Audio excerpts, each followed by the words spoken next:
महानुभाव शिदोरी आश्रम निपाणी छत्रपती संभाजीनगर हा आश्रम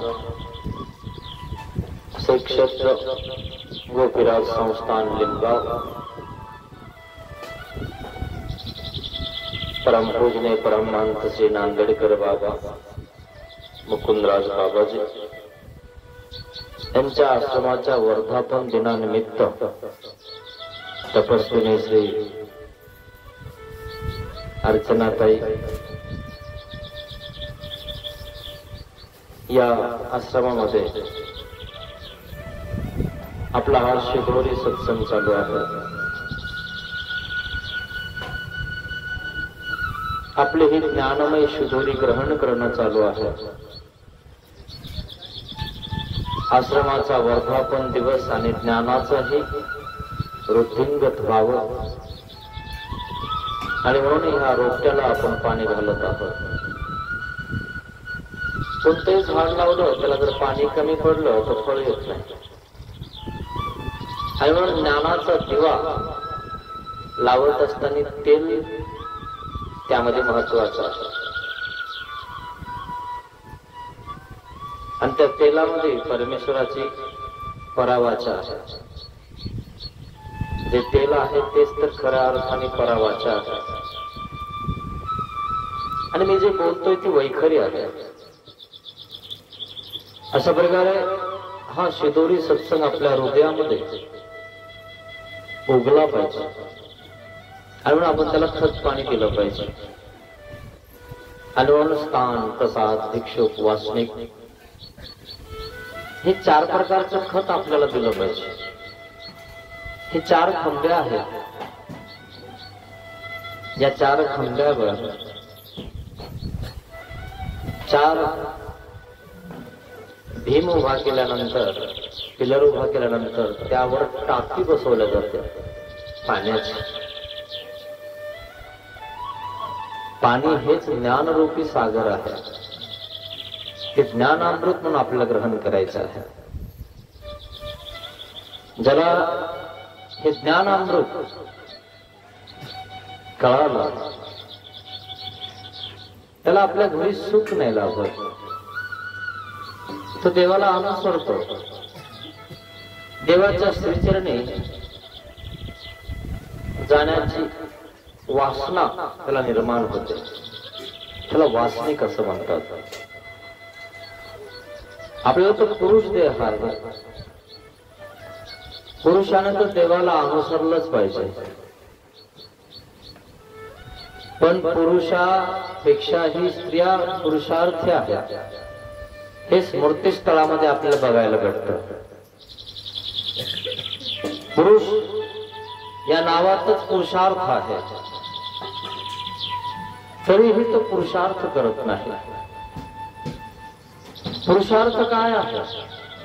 परमेश्वर प्राप्त करणं हा जीवनाचा खरा पुरुषार्थ आहे।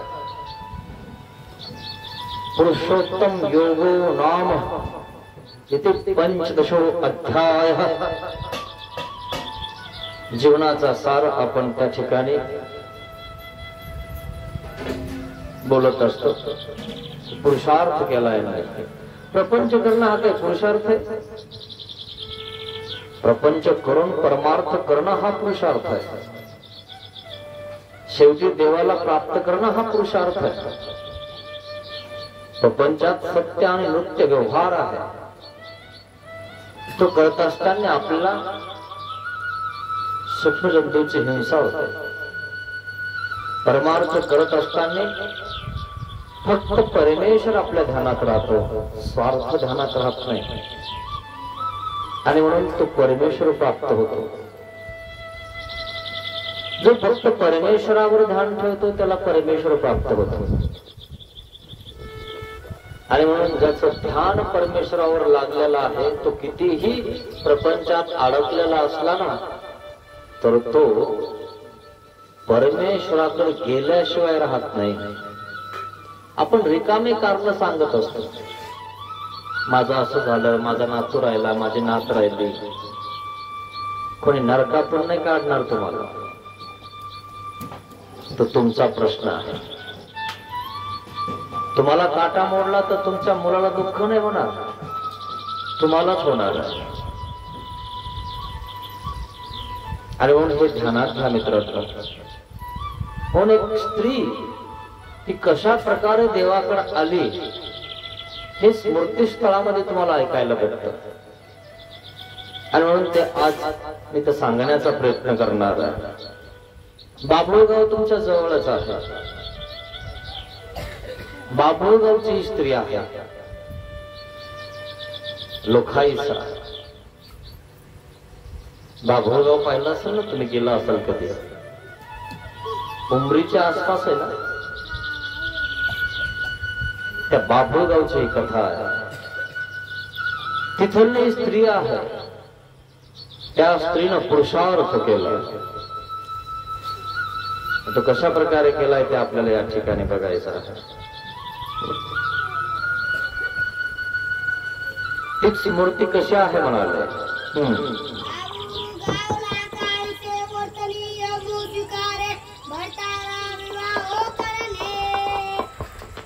मग बाभुळगावची लोखाईसा हिला प्रौढ झालेला आहे, हिला परमेश्वर कळालेला आहे. हिनं काय केलं माहितीये,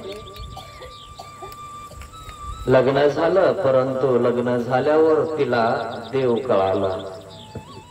मग तिला असं वाटलं की आपण प्रपंच उगाच सुरू केला, कारण आपलं जीवन परमेश्वराला अर्पण करण्यासाठी भेटलेलं आहे हे तिला नंतर कळालं.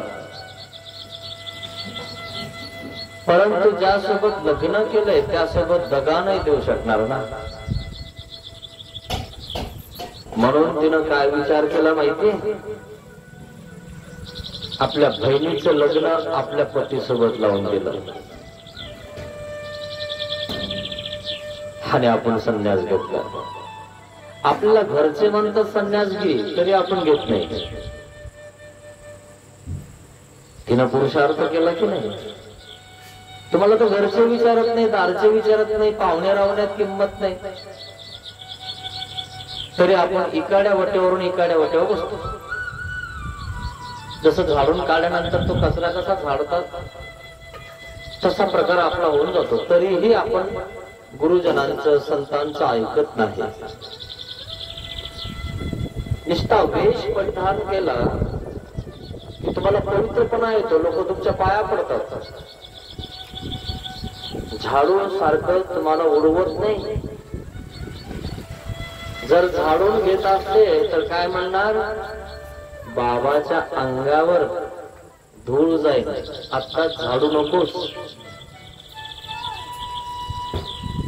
पण तुमच्या घरची किंवा तुमची कोणी असेल घरी ती विचार नाही करत, ती मुद्दामून तुमच्याकडे झाडते, कारण तिला उडवून द्यायचं. तर बस करणं जाय ना, आता तिकडं जाय ना बाबा लोकात, ते काय जायला तयार नसतात. आपली कचऱ्यासारखी अवस्था होती तरी सुद्धा आपण आपला निर्णय घेत नाही. त्या बाभुळगावच्या त्या स्त्रीनं लोखाईसानं तो घेतलाच कसा, म्हणून तो पुरुषार्थ तिने केलेला आहे.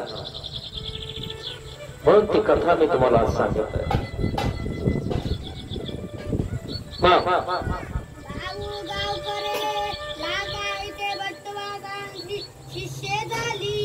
बाभुळगावची लाखाईसा ती नागदेव आचार्यांची शिष्य झाली. नागदेव आचार्यांचा मार्ग मिळाला. असंच या गावावरून त्या गावाला फिरत होता. फिरत असताना तिचा योग आला. पोथीमध्ये ती एक दिवशी बसली आणि नागदेव आचार्यांचं प्रवचन ऐकलं. आणि तिला कळालं की खरं आहे, सृष्टीमध्ये एकदाच ज्ञान होतं, पुन्हा ज्ञान होत नाही. आपलं जीवन वाया नाही गेलं पाहिजे, पण हे जीवन आपल्याला परमेश्वराला अर्पण करायचं आहे. म्हणून ती लाखाईसा काय करते,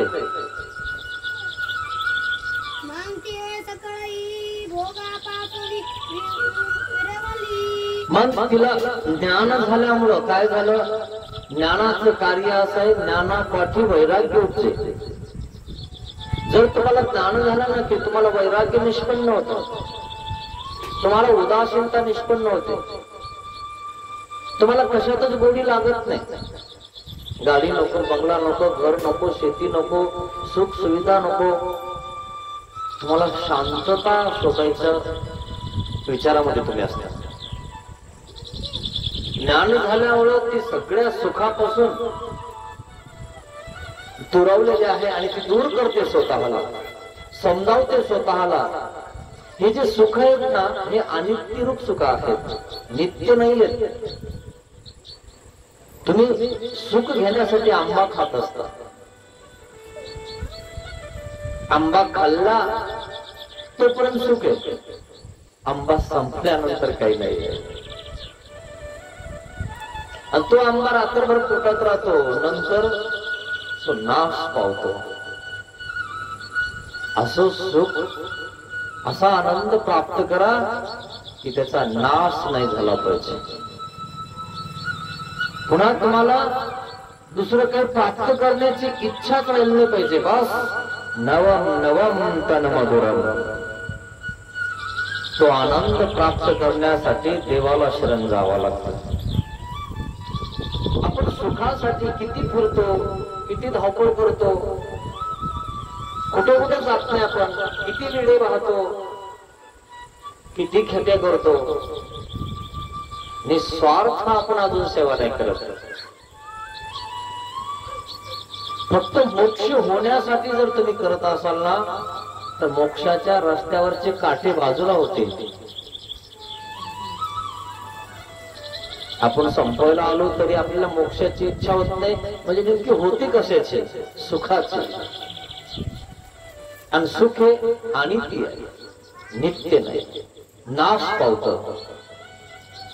आणि म्हणून त्या लोकाईसनं काय केलेलं आहे, मला नित्य सुख पाहिजे, नित्य आनंद पाहिजे, नित्य आनंद पाहिजे, यासाठी तिनं प्रयत्न केलेला आहे. नित्य आनंद म्हणजे चिरकाळ, त्याला खंड नाही, त्याचं नाव आनंद आणि तो परमेश्वराकडे आहे. जर तो तुम्हाला प्राप्त करायचा असेल तर देवाला शरण जावं लागणार आहे. जसं तुम्हाला सुख प्राप्त करायचं असेल तर तुम्हाला शिकावं लागेल, मग तुमची एखादी डिग्री प्राप्त करावी लागेल. डिग्री प्राप्त केल्यानंतर त्याच्यामध्ये तुम्हाला मेरिट मध्ये यावं लागेल. मेरिट मध्ये आल्यानंतर तुम्हाला कॉल येईल आणि तुम्हाला त्या खुर्चीवर बसायला भेटेल. आणि उगाच इकडं काही तिकडं काही गोट्या खेळत असताना, तुम्ही इथे दांडू खेळत असताना तुम्हाला ती खुर्ची प्राप्त होईल. बरं, त्या खुर्चीवरही तुम्ही बसता तर तिथेही तुम्हाला रिकामं बसता येत नाही, तिथेही कर्म करावं लागतं, तिथेही काम करावं लागतं, फुकट काहीच नाही. आनंदामध्ये असा आहे मित्रांनो, रसना रूप स्वरूपची केले.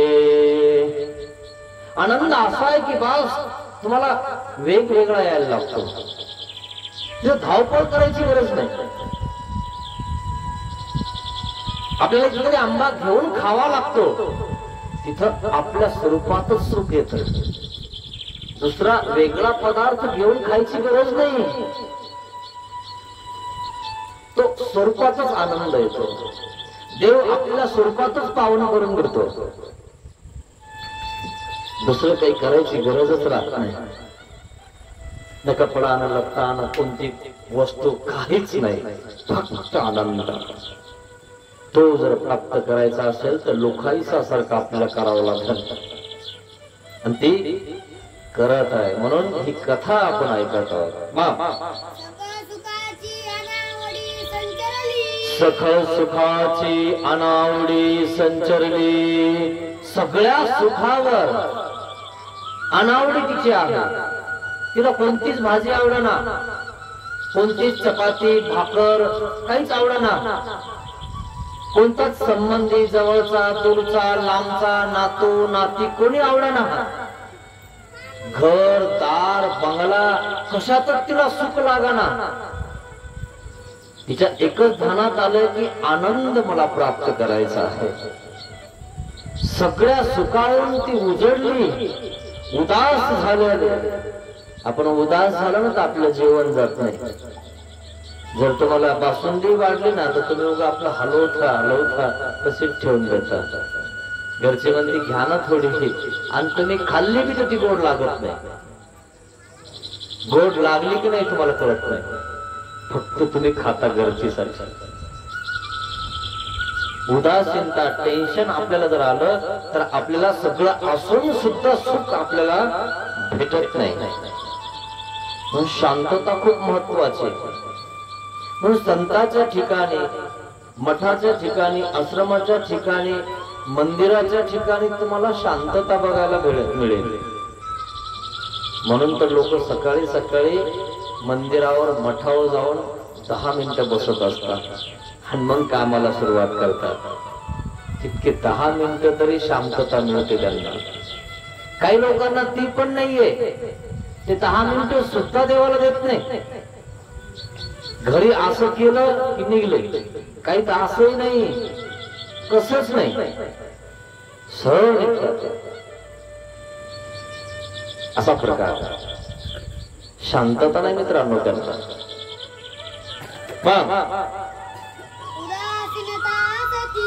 उदास राहते ती, कोणत्या सुखात तिला रुची नाहीये.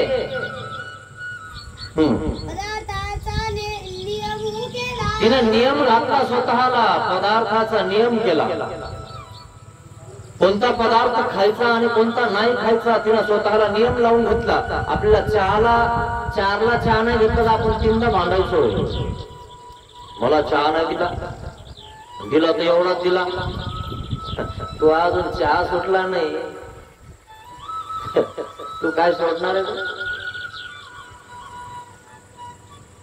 त्यागात शांतीर अंतरम. लुलू नाही करायचं मित्रांनो, नाही तर मग गिलास पुढे करायचं. मला बोलतो की नाही,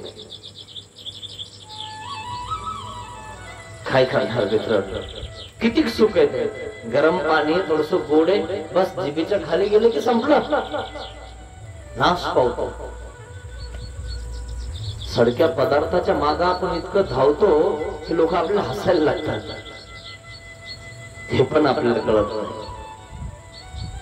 तिने सगळ्या पदार्थाला संकल्प टाकून दिला, नाही पाहिजे मला, नाही खायचं मला. तिला वैराग्य उत्पन्न झालं.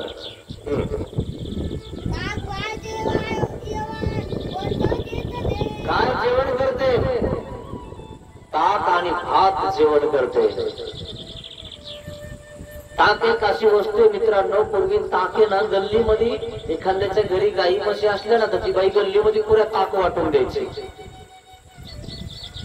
खरंय ना, कोणी खात ताकाला. आणि म्हणून ती ताकण भात खात होती, कारण ताकामध्ये रस नाही.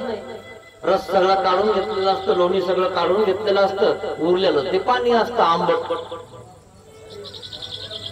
आणि तो भात ते ती खाते. आपल्याला जर भातावर तेल असेल, चटणी असेल, अजून तोडी लावायला काही असेल तर आपल्याला बरं वाटतं. तिनं त्याचा त्याग केलेला आहे. आपण बघा ना, तुम्ही बसल्यानंतर आपल्याला जर समजा हे नाही वाटलं तर आपण वाट बघत असतो, हे अन्न इकडे अनावडी, स्वतः मागून नाही खात.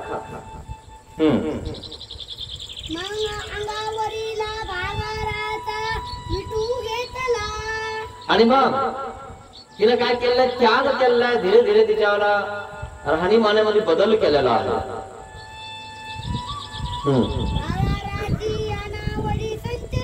माशी ही अनावडी तिला संचारलेली आहे.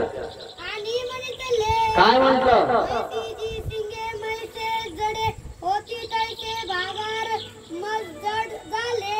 म्हशीचे शिंग जसे म्हशीला जड होतात ना, तसा मला भातार जड झालेला आहे.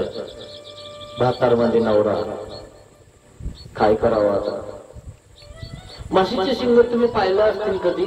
म्हशीचे शिंग म्हशीच्या डोक्यात घुसतात, माहितीये ना? डोक्यात घुसलं रक्ताने काय लागलं, आसाडी पडायला लागली की शंकराला कळतं, अरे हे शिंग आहे ना हिच्या डोक्यातच चाललं, ते कापावं लागतं. रक्ताच्या चिळकांड्या उडतात, नाहीतर मग ते फोडावं लागतात. ते शिंग बुडापासून असे खोबळे काढावं लागतात, तेव्हा मग शिंग दुसऱ्यांदा निघतात. पण शिंग वाकडेच जातात, पुन्हा तसेच होतात, वारंवार कापावं लागतात. कुत्र्याची शेपूट नाही का, किती नीट करायचा प्रयत्न केला किती वाकडीच करतात. तसा प्रकारे आपला किती समजावून सांगा, किती सांगा, आपण नातं नाती वगैरे वगैरे नाही सोडणार, तिथंच सांगा. नाही बाबा कसं आहे, जरा जाऊनच येते, बिमार पडले. तू बिमार पडल्यावर आले का तुला भेटायला? जाय ना, तू बिमार पडल्यावर तिथंच जाशील, तिथंच मरशील. मग कोणाच्या हातात जाशील? यमाशिवाय दुसरं कोणी तुला न्यायला येणार नाही. मार्गात जाशील ना तर परमार्गात जाशील, परमार्ग तुला घेऊन जाईल. जो इथेचा आहे त्याच जीन मरण ईश्वराधीन आहे, संबंधी अधिकार नाहीये, संबंधित राहून देव होत नाहीये, स्पष्ट देवाने आचारात सांगितलेलं आहे. बाकी तुमचा प्रश्न आहे, तुम्हाला काय करायचं. शिक्षणामध्ये तुम्हाला प्रश्नपत्रिका दिली, प्रश्नपत्रिका दिल्यानंतर त्या प्रश्नाचं उत्तरच लिहावं लागेल ना, दुसरं काही लिखाण केलं जमन का? मनानेच केल्याने जमन का? जे सांगितलं ना त्याच उत्तर लिहावं लागेल. मग देवाने जे सांगितलं ते करण्याचा प्रयत्न करा. देव कसा होत नाही.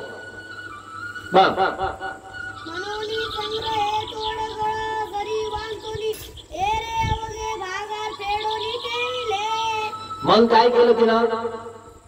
सर्व त्याच्या अंगावरचे जे काही दागिने वगैरे जे आहे ते फेडून ठेवलेलं आहे, काढून ठेवलेलं आहे.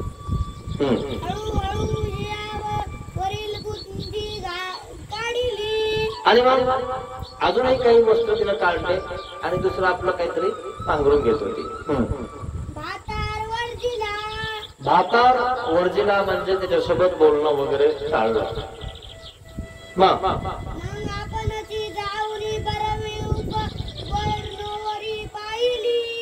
मग काय केलं? आपणच गेली.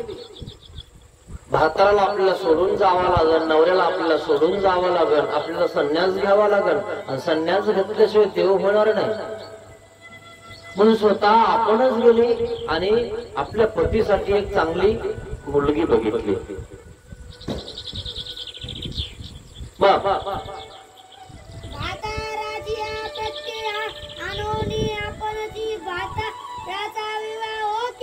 भाताराला म्हणजे पतीला समजावून सांगितलं, हे बघा मला प्रपंचात रुची नाहीये, मला संसार नाही करा वाटत, मला तुम्हाला दुखवायचं पण नाहीये, मला जो ईश्वर समजलाय ना त्यासाठी मला तुम्हाला सोडून जावं लागणार आहे, मला परमेश्वर प्राप्त करायचा आहे, तुम्ही मला अडवू नका, तुमची व्यवस्था मी लावणार आहे, तुम्ही दुसरं लग्न करून घ्या. समजावून सांगितलं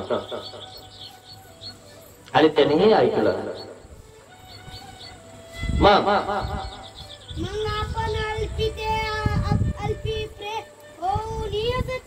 मग ती अलिप्त होऊन राहते. मला सांगा, इतकं कठीण प्रसंग त्याला समोर गेली ती. तुम्ही तुमच्या निष्ठा नातीला सोडून येत नाही. थोडासा ताप आला की तीनदा घरी जातात. तुम्ही खरंच देवाचे आहे का? झाले तुम्ही देवाचे आणि तुम्हाला मोक्ष होईल. वरतून म्हणायचं देवा मी अनुसरले, आता बस मला मोक्ष झाला पाहिजे. देव काय बाजारचा भाजीपाला नाहीये, तो 10 रुपये किलो भेटायला.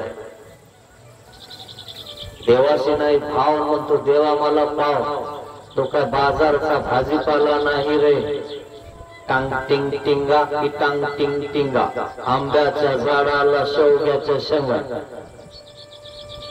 कुठं कशाला काही बघायला लागतं, काही आपलं करतो. जीवन द्यावं लागतं मित्रांनो देवाला, पूर्ण जीवन जाळावं लागतं, अर्पण करावं लागतं, तेव्हा कुठं परमेश्वर प्राप्त होतो. काही लोक म्हणतात बस मरताने दीक्षा घेतली तरी देव होतो. बर आम्ही येतेच आतापासून लुंगी लावायला, आम्हाला होतो का नाही टेन्शन आलं. यम यम वापी स्मरण भावम त्यजत्यन्ते कलेवरम. काय म्हणता लोक, जर आपल्याला मरताने देव आठवला ना की बस आपल्याला देव होऊन जातो. यांच्या डोक्यात तेच आहे. अरे तुला मरताने देव आठवण का? तुझ्या उशीत किती आहे, गादीत किती आहे, नातूत जीव किती आहे, घरात किती आहे, दारात किती आहे, शेतीत किती आहे, बंगल्यात किती आहे, हेच आठवतं तुला, देव नाही आठवत. ज्याच्यामध्ये तुमचं मन जन्मभर रमलंय ना ते आठवत असतं. आणि म्हणून जन्मभर मन देवात लावावं लागतं, तेव्हा मरताने देव आठवतो. एवढं सोपं नाहीये. इतकं दुःख होतं मरताने सांगू नाही शकत. महादाईसानं प्रश्न केला, महाराज जीवाला मरताने खूप दुःख होतं म्हणून. हो बाई खूप होतं. महादाईसा म्हटलं किती होतं? देव म्हणतात बाई मूर्ताचे धर्म जिवंता प्रति कैसे निरूपावे. मेलेल्या माणसाचा धर्म मेल्यावर त्या माणसाला दुःख किती होतं हे तुम्हाला आम्ही कसं सांगावं. त्यासाठी तुम्हाला मरावं लागलं. मेल्यावर कोण आम्हाला सांगेल की तुम्हाला इतकं दुःख झालं. बरं ते तुम्हाला झालं, आम्हाला अनुभवासाठी आम्हाला मरावं लागलं. मग आम्ही मेल्यावर कोण सांगणार की दुःख किती झालं. जावे त्याच्या वंशी तेव्हाकडे पाण्यात मासा झोप घेतो कैसा. तेव्हाच कळतं माणसाला की आता दुःख किती होत. तेव्हा घरचे दारचे जवळ येत नाही आणि तेव्हा तुम्ही मग देवाला हात जोडता. बाबा सांगत होता तेच खरं आहे, कोणी कोणाचं नाही. जास्त आरडायला लागली म्हातारी किंवा म्हातारा तर मग ते म्हणतात दरवाजा लावून घ्या, लोक जमा व्हायचे. काय नाही म्हणे, थोडस त्रास चालले, बाकी काही नाही, चालूच राहता. आता वय झालं आमच्या आईचं, है ना, जाऊ नका म्हणे तिकडे जास्त. बस एकदा गेली ती गेली, तिलाच माहिती तिला दुःख काय व्हाय. आधीच सावध व्हा मित्र. देवाचं चिंतन आतापासून करा, उर्वरित आयुष्य तरी देवाला द्या. जाऊ द्या आतापर्यंत आपण भोग वगैरे भोगला, पण आता तरी उर्वरित आयुष्य आपली गाठी घेऊन बसा. कशाला सुनाच्या नाताच्या मधात बोलत राहता, कोण ऐकतं तुमचं. याचा अनुभव तुम्हाला आला असेल ना तर नक्की देवाचं चिंतन करा, गाठी घेऊन घरी बसत जा, मधात बोलत जाऊ नका. त्यांना त्रास होतो, आम्हाला का कळत नाही का? तुम्ही सांगता लगे येऊन आम्हाला सत्ता सोडावं ना वाटत तिला, अजूनही सांगावंच वाटतं, अजूनही पाठीकी करावंच वाटते. माझं ऐकलं नाही कोणाच ऐकते. बस ना आता, आतापर्यंत तुझंच ऐकत आलं ना, आता करू देईन त्यांना राज्य. तू केलं ना, सरक ना बाजूला. नाही सोडावं. इतके आपण वाकून गेलो, आपल्याला बोलता येत नाही तरीही आपल्याला सत्ता नाही सोडावं. सोडावं वाटते का? नुसतं किती राहिलेलं असतं हे जे काय आहे, लुगडं म्हणा काही म्हणा, केस पण काहीच राहिलेलं नसतात, तरी सोडावं वाटतं का? देवासाठी देवा वाटतं का? फक्त देवाला जावळच कशी देता हे कळत नाही मला. देवाला जावळ देता की नाही नवीन पोराचे, हेच का देता काय माहिती.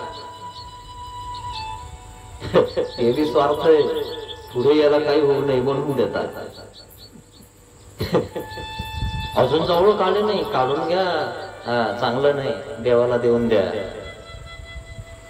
पण दुसऱ्यांदा मात्र देत नाही तो देवा. तिकडं कोणाला देऊन टाकेल, पण देवाला नाही देणार. पूर्ण आयुष्य माणूस कशातही देऊन टाकतो. मुळे विकायला देतो, शिवणकाम करायला देतो, रुमण्याच्या मागे जातो, है ना, पत्नीला देतो, पूर्ण आयुष्य देतो, पण एखादा जन्म तुम्ही देवाला दिलाय का? एक जन्म येत दिजो का, मा काही होई जेल तरी पाहिजो. एकदा तर देऊन तर बघा, बनी तो बनी, नाही तो चल तर बनी. जमलं तर जमला, लागला का लागला, पुन्हा चक्रा द्यायची गरजच नाही. बघतं का कोणी लावून? नाही लावणार, पण मटका लावणार. नाही नाही, 10 रुपये लावूनच बघू म्हणे. 10चे 100 आले की 100 लावायला बसला. मग लावत लावत सगळी घालून टाकतो, शेती सगट, घरा सगट.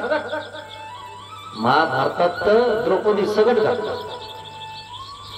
काय राहिलं शिल्लक? देवानेच वाचवलं, नाही तर काही शिल्लक नसतं राहिलं. तसंच आपलं पूर्ण आयुष्य आपलं आपण बर्बाद करतो. ज्याने आपल्याला नाक दिलं, कान दिले, डोळे दिले, तोंड दिलं, जीभ दिली, हात दिले, पाय दिले, सर्व अवयव दिले, त्याची आपण त्या मुखाने नुसतं आठवण सुद्धा करत नाही. याचा विचार करा.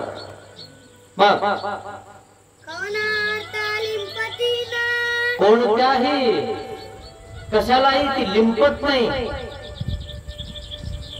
काही नाही पाहिजे मला म्हणते, तिला ज्ञान झालं. एखाद्या व्यक्तीला ज्ञान झालं तर बघा तो व्यक्ती कसा वागतो. ज्ञानाचे लक्षण आहेत मित्रांनो 22.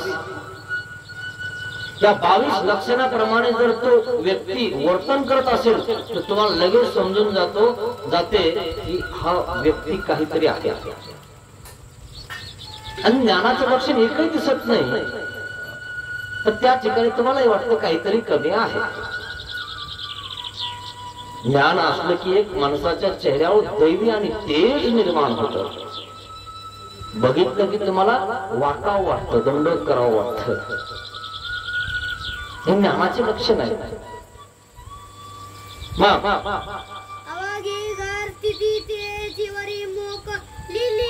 आता घरची जे काही परिस्थिती आहे ती मोकळून दिली,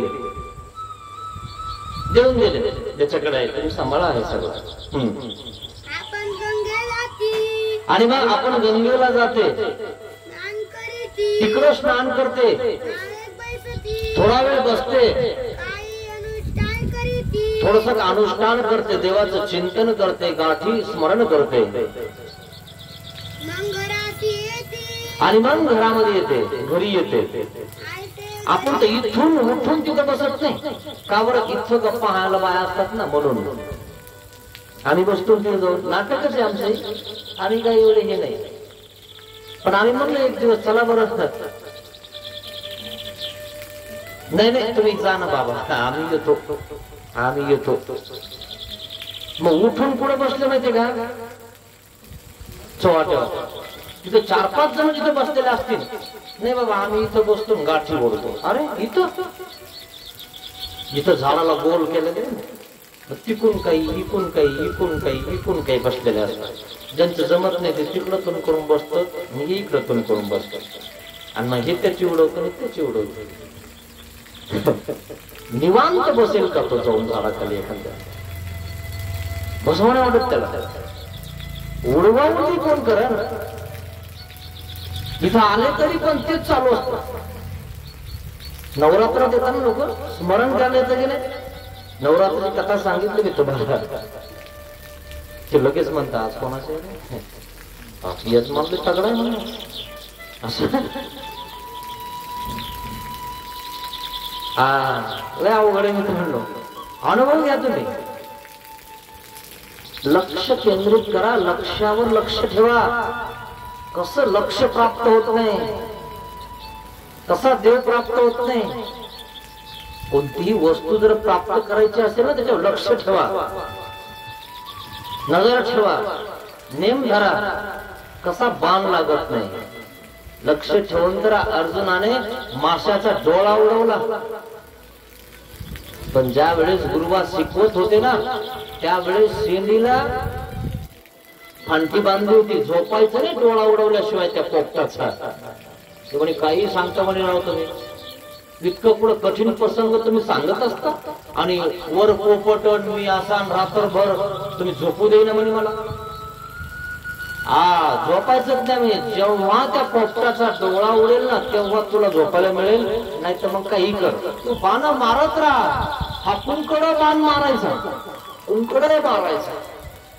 पण भरपूर मारल्यामुळं त्याला अंदाजा येऊन गेला की आपला थोडासा चुकत आहे ना, आता जरासा जवळ आला.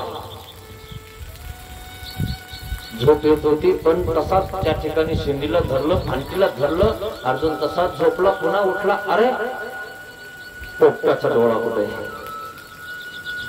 पुन्हा सुरू. रात्रभर काय करणार आहे, जवळ कोणी नाही. काय करावं लागतं? प्रॅक्टिस, रियाज, मेहनत केलं आणि डोळा उडवला. पुन्हा दुसरा पोपट बांधला, पुन्हा उडवला, पुन्हा उडवला. आता त्याला डोळा उडवायचं कळायला लागलं, नेम शिकला. म्हणून तर त्याला बघून माशाचा डोळा उडवला, द्रौपदीला जिंकलं. शिकला नसता तर जिंकला असता का? शिकला नसता तर नोकरी लागला असता का? हो, आपल्या शाळेमध्ये एक म्हण यायची, शिक बाबा शिक, नाही तर घर मागशील भीक भीक भीक. आहे ना माहिती? आता किती महत्व आलं. जे नाही शिकले ते डोक्याला हाणून घेतात. त्या काळात आपण शिकायला पाहिजे होतं. आपण खेळलो, गोट्या खेळलो, लंगडी कोय खेळलो, इटू दांडू खेळलो, कबड्डी खेळलो. याच्यात आपलं सगळं आयुष्य गेलं, आपलं लहानपण गेलं. आता दुःख होतं आपलं.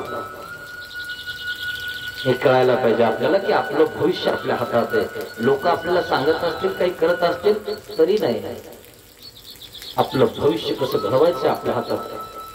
मेहनत करा, कसं भेटत नाही.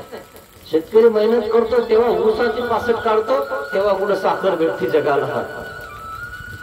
हे तर भेटेल का? मेहनतीशिवाय काही भेटत नाही मित्र.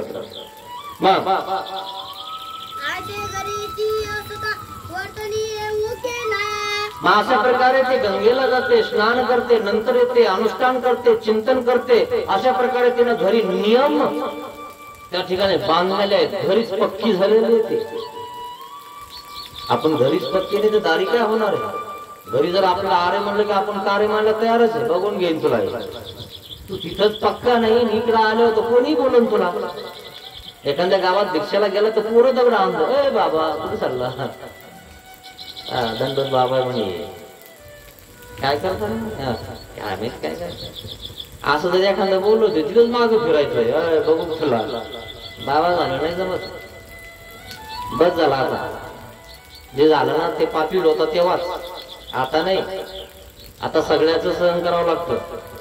ब्रह्माचं सुख जर पाहिजे असेल ना तर लोखंडाचे चणे खावा लागतात, तेव्हा पुढे प्राप्त होतं. ते सहज प्राप्त होत नाही. ज्या वेळेस कॉलेजमध्ये शिकत असताना शिकवायच्या टायमाला किंवा ऍडमिशन घ्यायच्या टायमाला रॅगिंग करत असता, माहिती तुम्हाला? त्या रॅगिंगला जर पुढे नाही गेले ना ते ऍडमिशन होऊ देत नाही. नाक घास नाही का, ऍडमिशन करायचं नाही, चाल. तो जर म्हणला नाही, उचलून टाकता पुढे. मग दुसरे म्हणता भाऊ ती पार्टी जरा भारी, नाक घासून घे, काय बिघडत. आपण शिक्षण झाल्यावर कलेक्टर झाल्यावर त्याला नाक घासायला लोक कराय ना. हे लोकांचे नाक कवरं घासणार आहेत. दाढ दपट करून टाकत आहे तोपर्यंत, 10 लोक जवळ तोपर्यंत. जेव्हा कलेक्टर झाल्यावर तेव्हा जिल्हा हातात राहतो. तुम्ही निश्चित एक ऑर्डर काढली की सगळे पळायला लागतात जिकडे तिकडे. म्हणून सध्या नाक घासा, सध्या नम्रतेनं सगळं ज्ञान प्राप्त करून घ्या. इतके पक्के व्हा की बस आपल्याला कुठेही जर फेकलं तर आपण उगलो पाहिजे. माहिती मिलिटरी मध्ये इतकं तयार करता जवानाला, जर तो हेलिकॉप्टर मधून लढाऊ विमानामधून जर पडला ना खाली तर जंगलात पडतो किंवा पाण्यात पडतो. तर जंगलामध्ये तो त्या ठिकाणी पानं खाऊन, फळं खाऊन, कंदमुळे खाऊन किंवा काही खाऊन सुद्धा राहतो. इतकं पक्क केलं जातं. तसं शिक्षण घेत असताना इतकं पक्क म्हणा की आपण कोणत्याही क्षेत्रात गेलो की त्या ठिकाणचं आपल्याला त्या ठिकाणी आपल्याला आलं पाहिजे. इतकं पक्क व्हा.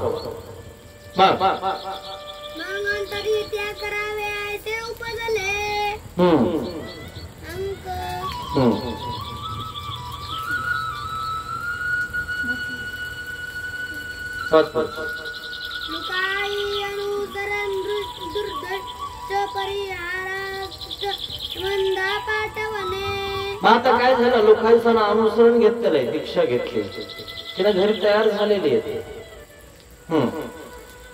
एके दिवशी बाबूळ गावला काय ते गंगे आंघोळी ती निघाली. एक दिवशी ती बाभूळ गावला गेल्यानंतर गंगेला निघालेल्या. तसेची परवारी भटवा संपाती निंबियासी आली. तशीच मग ती निंबा या ठिकाणी पोहोचली. बाभूळगाव ते निंबा आहे ना, तिकडे पाथरीकडे निंबा आहे बघा, तिकडे गेले. भटवासांची भेटी झाली आणि नागदेव आचार्याला जाऊन भेटले. नागदेव आचार्यांचा आश्रम होता, मठ होता निंबा या ठिकाणी, गंगा किल्ला, गंगाच्या काठेवर, गोदावरी गंगेच्या काठेवर आजही आहे. भटवा संपासी मांगील अवघी व्यवस्था सांगितली आणि सगळी व्यवस्था सांगितली नागदेव आचार्यांना. मग भटवासांची भिक्षा केली आणि मग नागदेव आचार्याजवळ त्या ठिकाणी तिनं भिक्षा घेतलेली, दीक्षा घेतलेली आहे. आली ती घरून आता.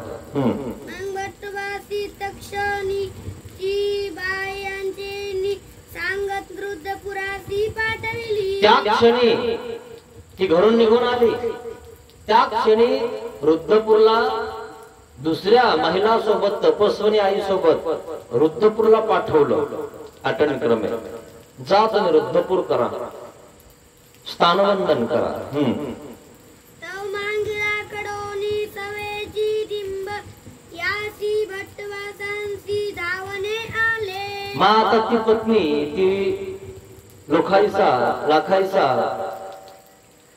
निंब्याला गेले आणि तिला दीक्षा घेऊन टाकली. घरचे आले ना धावत पडत, म्हणे गेली कशी. सगळे आले धावणे, गावातले लोक. कुठे म्हणे मठ, कुठे आश्रम. आमच्यावाली बाई आली म्हणे इथं, कस काय दीक्षा दिली.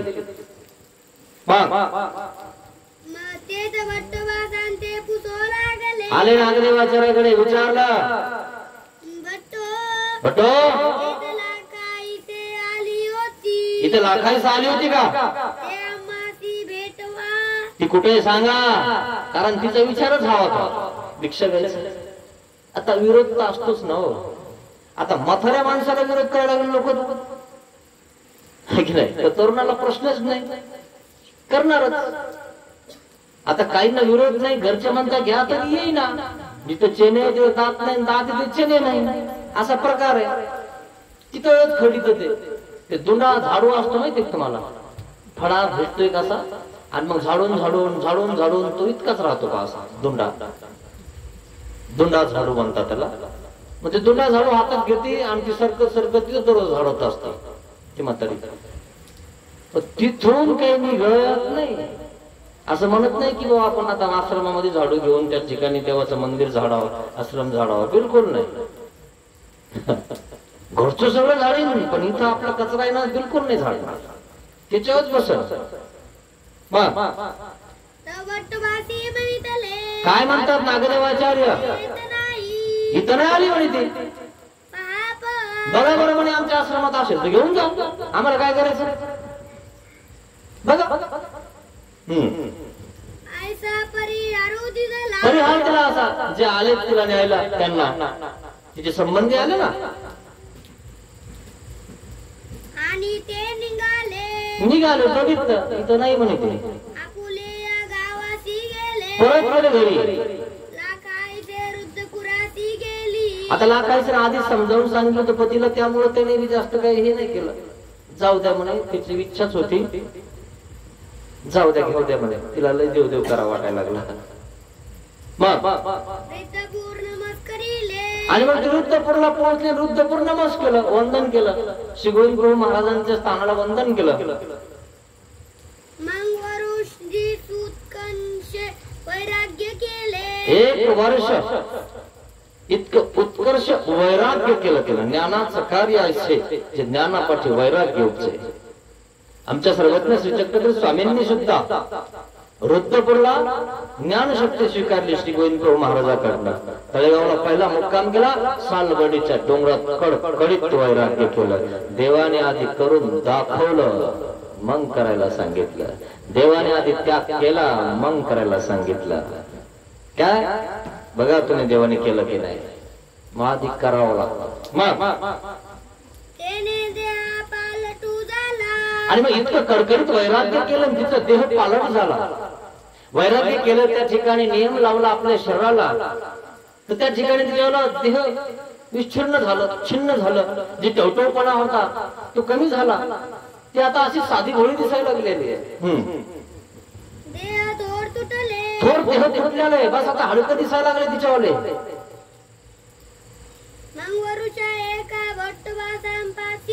एक वर्षाने नागदेव आचार्याजवळ परत आली, आश्रमात परत आली.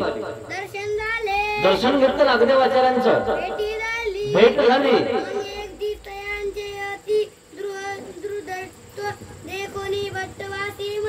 आणि मग बघितलं लोकांचा लाखायचा. आणि काय म्हणतात,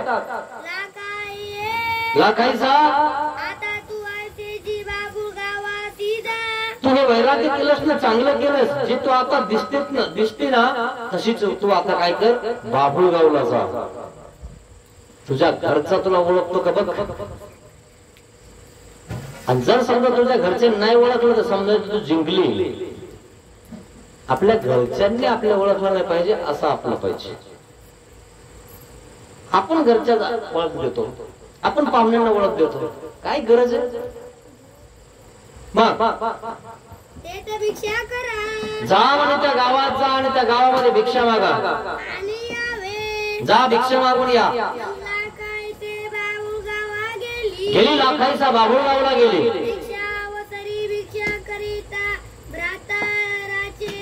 आणि गेली भिक्षा करत होती आणि भाताराच्या म्हणजे पतीच्या घरी गेली.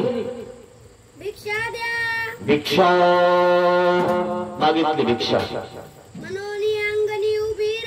अंगणात उभा राहिलेली. तो भातारदा दररोजच बसला होता आपला पास टाकून.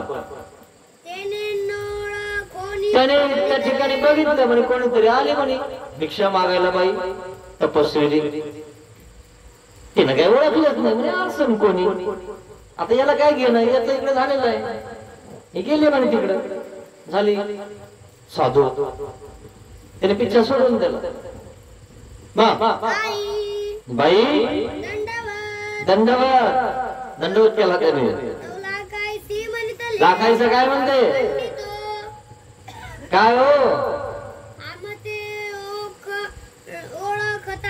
आम्हाला ओळखता का म्हणे. पाहिलं का, आपल्या पतीला सुद्धा ओळखण्या आली अशी होऊन आली. माणसं ओळखतात कशाला माहिती का, फक्त चेहऱ्याला, तुमच्या हावभावाला, बाकी नाही ओळखत कशाला. तुम्हाला थोडस दुःख नाही होऊ द्या, पॅरलेस होऊ द्या, गेली तर बरी होईल. फक्त तुम्ही दिसायला चांगले पाहिजे, हावभाव चांगले पाहिजे, बस तुमचं यालाच ओळखताय ते लोक. ओळखलं का भाताराने, आधी तर न्यायला आला होता, पळत गेला लिंब्याला, सगळं घेऊन गेला होता. कुठं इथं आली का, भिक्षा घेतली का, नाही म्हणे बघा बुवा. मग कुठे बघा, बघितली काही सापडीच नाही. मग ते रुद्रपूरला 1 वर्ष राहिली, अटन विजन केलं, देह शिर्ण झालं. नागदेवाचार्याने पाठवलं, जा म्हणे बाबुळगावला भिक्षा मागा.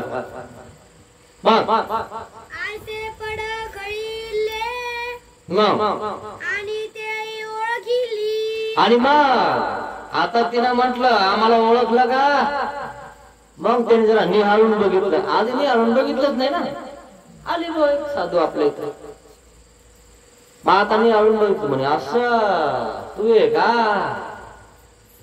तवतयाचे देह संकीर्ण तुटले होते. अशी झाली होती ती, पतली झाली होती, हाडकं दिसत तिच्यावर, संकीर्ण झाली होती. असे दे कोणी तयाची खंती परिहरली. मग असं बघून त्याची खंतीची होती ना, अरे वा, माझ्या पत्नीनं पुरुषार्थ केला, खरंच गेली ना देवासाठी करून दाखवलं. हा, नाही तर मला वाटलं उगाच गेली का काय. मग कुमती हरली. मग त्याच्यावर कोणती सगळी हरून गेली. अरे वा, काय तपस्वी झाली माझी पत्नी. अभिमान आला त्याला. अरे वा, देवासाठी तिनं स्वतःच शिर झिजून टाकलं, तपश्चर्या करायला लागलेली आहे. खरंच तिच्या मनामध्ये देव होता ना, तिला देव केला असं त्याला त्या ठिकाणी लक्षात यायला लागलं. आणि तिचा जो दोष होता तिच्या मनामध्ये, त्याच्या मनामध्ये तो निघून गेला, झटकून गेला. मग तेही म्हणितले. काय म्हटलं? ओळखतो. ओळखलं ना, आता ओळखलं म्हणे नाही. मग आता दुसरा दंड घ्या म्हणे आमच्याला.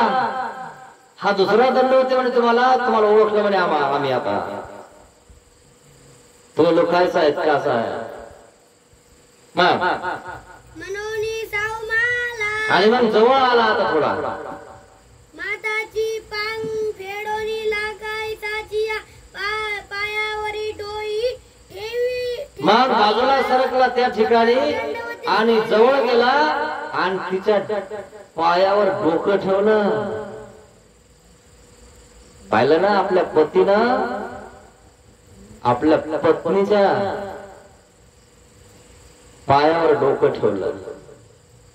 हा, नाही तर आपल्याला कधी बी पाया खालीच राहावं लागतं. हे देऊ खा, ते देऊ खा, हातात कंगवा, तेल, गंध सगळं द्यावं लागतं. आता हा सगळा डोक्या सगळं तिच्या पायात गेला. का बरं? तिला पवित्रपणा आला, तिने तपश्चर्या केली है ना. तुम्हाला तपश्चर्या करायची गरज नाही, नुसतं हे चेंज करायची गरज आहे. लगेच घरचे सगळे पाया पडायला लागतात. नाही तर सुनबाई घरून निघून जाते ना माहेराला, पाया पडून जात नाही. तिकडे बसल्या म्हणे त्या जाऊन, चल आणखी गाडी भावाला बस झालं म्हणे. आता आहे का अनुभव? भावपूर्वक दंडवत केले. मग भावपूर्वक दंडवत केला. बसो घातले. मग बसायला टाकलं. ताटी पाय धुतले. ताटात पाय धुतले. बघा, पवित्रपणा आला. नदीला आंघोळीला पाणी टाकावं लागायचं आधी. साबण निघून ठेवली. पाठ घासून देऊ का? आता हा पाय धुवायला लागला. नाही तर मग तुम्हाला हायच आता. तुमचा जाऊस तर करावंच लागणार आहे. तुमच्या बिगर नाही करत कोणी. मग पायवणी भितरी घेतले. पायवणी घेतली आपल्या पत्नीची. तुमची घेईन का तुम्ही? मग वंदन केलं. कपाळी लाविले. कपाळाला लावलं. मग म्हणितले. काय म्हणताय? माझी की भिक्षा घ्यावी म्हणून प्रार्थिले. आमची एक भिक्षा घ्या म्हणून विनंती केली आपल्या पत्नीला. मग एकी भिक्षा घेतली. आणि मग एक भिक्षा दिली. भिक्षा करून गंगेची भोजन केले. मग भिक्षा करून गंगेच्या काठावरती भोजनाला गेलेले आहे. भोजन केलं मग तिनं. शेजारी ब्राह्मणाची ओसरी निद्रा केली. आणि मग शेजारी एक ब्राह्मण होता, त्या ब्राह्मणाच्या ओट्यावरती झोपले. उद्रेक निघाली. आणि मग उद्याच निघाली तिथून. ते भटवासी आली. आणि मग भटवासापर्यंत ती निमऱ्याला परत आली. मग अवघी व्यवस्था भटवासां पुढा सांगितली. आणि मग सगळी व्यवस्था सांगितली. मी बाबुळगावला गेले. माझं देहाचं घर जे होतं, पती तिथं बसलेले होते दरुजात, ते भिक्षाला गेले. आणि मग गेल्यानंतर भिक्षा मागितली तर मला त्यांनी ओळखलं नाही. मग मीच म्हटलं, ओळखलं का? म्हणे नाही. मग त्यांनी हाळून बघितलं. म्हणे मी आमची. म्हणे तू आणि मग दुसरा दंडवत केला म्हणे वाकून, मग माझे पाय धुतले आणि मग माझं चरणोदक घेतलं है ना. हे सांगितलं नागदेवाचार्यांना. मग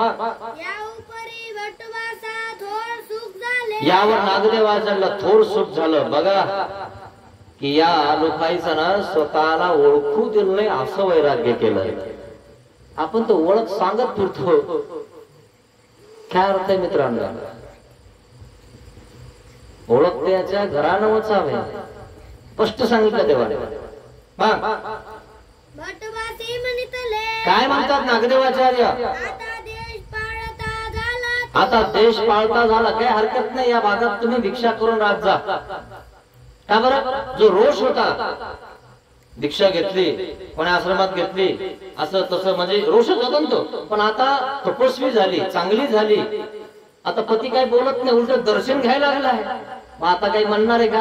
आता तुम्ही आश्रमात राहिला तरी काही होणार नाही, राहा आता तुम्ही इथं आणि तपस्या करा.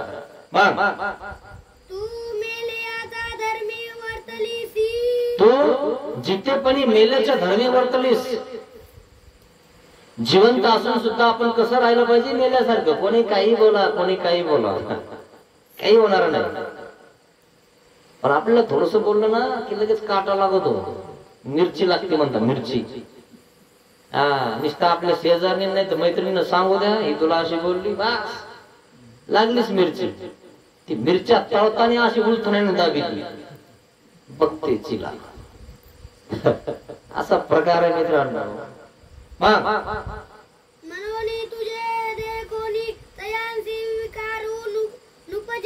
तुला बघून त्यांना विकार उत्पन्न झालेला नाहीये. अशा प्रकारे ते लोकांनी तपश्चर्या केलेली आहे, अशा प्रकारे त्यांना त्याग केलेला आहे. आपल्या पतीला दुसरी पत्नी करून देऊन ती घरात निघून गेलेली आहे. तुम्हाला नातू सोडा वाटणार, पण नातू बी नाही, त्याचं झालं, नातीचं झालं, त्याला होऊ द्या म्हणे नाताला. मग ते माया मांडीवर बसतील, मग मी एक घास खाऊ घालीन आणि मग येईन. तोपर्यंत येते का वर जाती काय माहिती? खरं नाही मित्रांनो. देवाने हे जीवन दिलेलं आहे, देवाला अर्पण करा. काही नाही राहिलं म्हणून विचार करा पक्का आहे ना, की आपल्याला कोणाला जीवन द्यायचंय. उरलेलं फुल, सुकलेलं फुल ते देवाला अर्पण करा. आतापर्यंत सगळ्यांनी वास घेतला त्या फुलाचा, बेकामी झालेलं आहे. आता सुकलेलं आहे, काळं बिलबिल झालेलं आहे. देव वरचे वरचे पत्ते काढून त्या ठिकाणी तुम्हाला श्रीचरणाला लावणार आहे. अजूनही वेळ गेली नाही. देव म्हणतो अजूनही तू देवाचा हो, देव तुला नरकात जाऊ देणार नाही. हा तुमचा प्रश्न आहे, तुम्हाला काय करायचं? देवाने तर सांगितलं, मला शरण घे, मी तुला नरकाला जाऊ देणार नाही, माझा निजधाम दे. आजपर्यंत आपण देवाला प्रार्थना केली नसेल तर देवाला माफी मागा. महाराज, आता उरलेलं फुल तरी मी नक्की तुझ्या श्रीचरणाला वाहीन, हाच मी प्रयत्न करन आणि देवाला माफी मागा. पतित पावन दीन दयाळ, दया करी रे स्वामी, अज्ञानाने घडले पातक, म्हणून पापिया दया करी रे स्वामी. ज्या मनाने पाप कल्पिले, ते मन तुला दिले मी. दया करी रे स्वामी. ज्यावाचेने जना दुखविले, ती वाचा तुला दिली मी. दया करी रे स्वामी. देहाने हा कर्म कराया दास तुझा मी झालो पतित पावन दीन दयाळ दया करी रे स्वामी दया करी रे स्वामी दया करी रे स्वामी श्री गोपाल कृष्ण महाराज की जय दंडवत हो।